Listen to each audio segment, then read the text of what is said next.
À l'aide de cette vidéo, tu dois compléter tes notes de cours pour le module 7, cours 5. Il s'agit d'une introduction des biotechnologies. Les biotechnologies impliquent l'utilisation de connaissances et procédés de la science et de la technologie, avec des organismes vivants, afin de produire des biens et services. Les biotechnologies sont utilisées dans la pasteurisation, les vaccins, la procréation médicalement assistée, la culture cellulaire et les transformations génétiques. La procréation médicalement assistée est utilisée dans des cas d'infertilité, de stérilité, de grossesse tardive, ou lors de crainte de transmettre une maladie.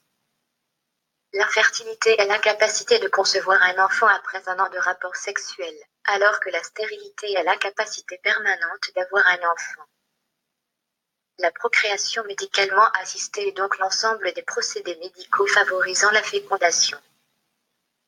La stimulation ovarienne consiste en l'utilisation de médicaments qui favorisent la production de plusieurs ovules.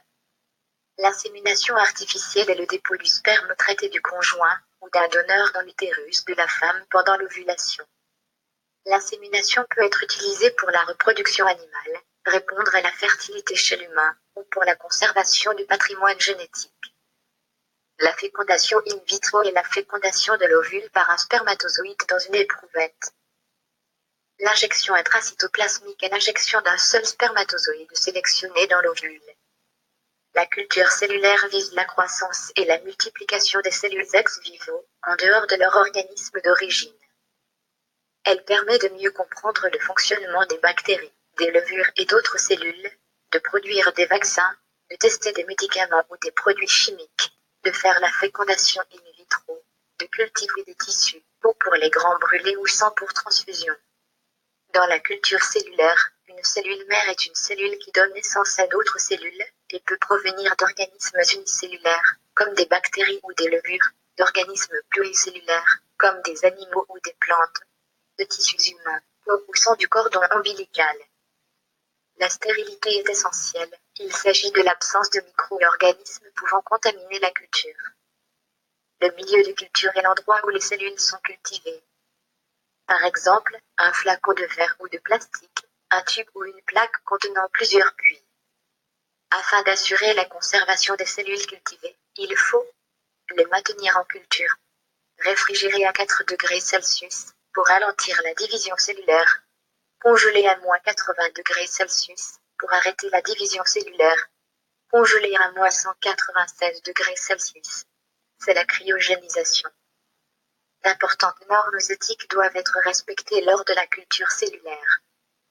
Une transformation génétique est le retrait, la modification ou l'insertion de plusieurs gènes dans le génome d'une cellule.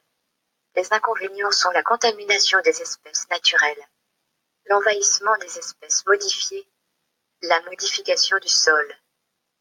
Les avantages sont la production de plantes plus résistantes, la production de plantes tolérantes aux herbicides, production de plantes plus nutritives, production de plantes à croissance rapide, réduction des coûts de production, production de laine plus résistante, meilleure résistance des animaux aux virus. La pasteurisation est un procédé qui consiste à chauffer un aliment à une température élevée pendant un court laps de temps, puis à le refroidir rapidement, afin de détruire les micro-organismes pathogènes. Les avantages sont que la pasteurisation altère peu le goût des aliments, a peu d'effet sur leurs propriétés nutritives, et prolonge la durée de conservation des aliments.